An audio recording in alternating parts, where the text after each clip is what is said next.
Hello বন্ধুরা, পটলের অনেক রকম রেসিপি তো আমি আপনাদের সামনে দেখিয়েছি। পটলের দোরমা, তারপরে পটলের তরকারি।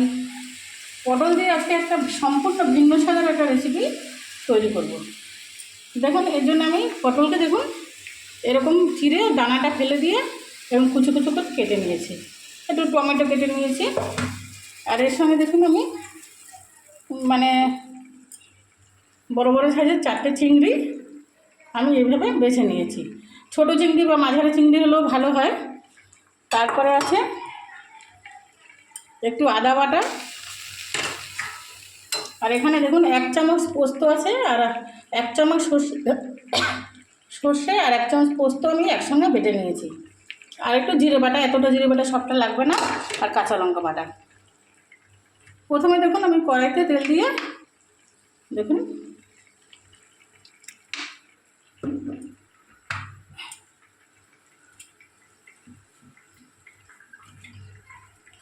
তেল দিলাম এবং লাল লাল করে পটলটাকে নুন হলুদ দিয়ে ভেজে নেব।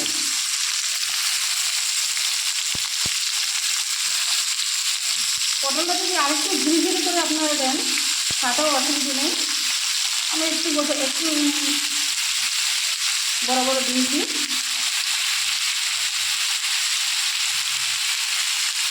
এবার এটাকে নুন হলুদ দিয়ে ভেজে নিয়ে ফিরে আসছি।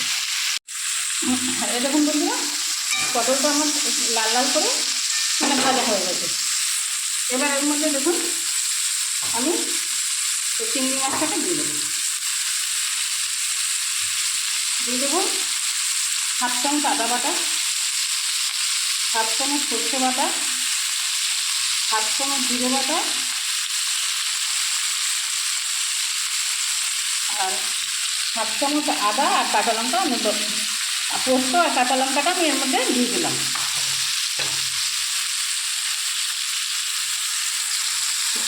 জিরে, আদা, লঙ্কা আর চিংড়ি, পোস্ত, কাঁচা লঙ্কা আর পোস্ত, এটা হচ্ছে মশলা। এবার আর একটু নেড়ে নিয়ে কষিয়ে নিচ্ছি। আপনারা যদি আপনাদের বাড়িতে যদি থাকে এর মধ্যে একটু নারকেল বেটে দিতে পারেন, পোস্তর বদলে বাদাম থাকলে একটু বাদাম বেটে দিতে পারেন। আমি একটু পোস্ত বেটে দিলাম। এবারে একটু কষিয়ে নিয়ে ফিরে আসি।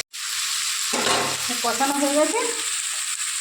এবার একটু জল দিয়ে, সামান্য একটু জল দিয়ে, গামছা মাখা জল দিয়ে এটাকে চাপা দিয়ে রেখে দেবো।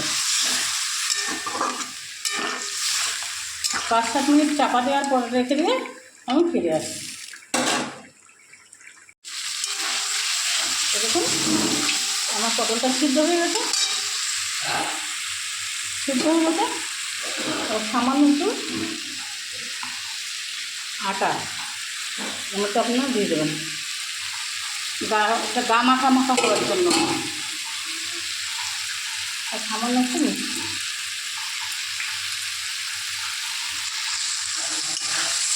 দিয়ে এভাবে নাড়াচাড়া করে নেব।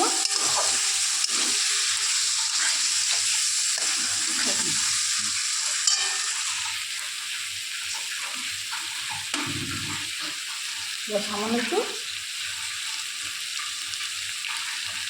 কাঁচা তেল আমি আমাদের দিয়ে দেবো।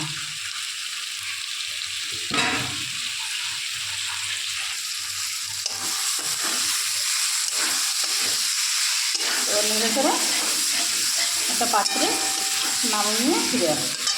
নুন মিষ্টিটা আপনারা দেখে নেবেন।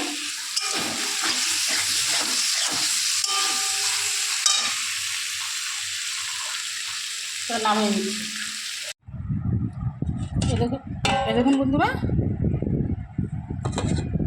আমি একটা পাত্রে নামিয়ে নিয়েছি। এরকম গামাখা কেমন হয়েছে কমেন্ট করে জানাবেন। ধন্যবাদ। ভালো লাগলে শেয়ার করবেন।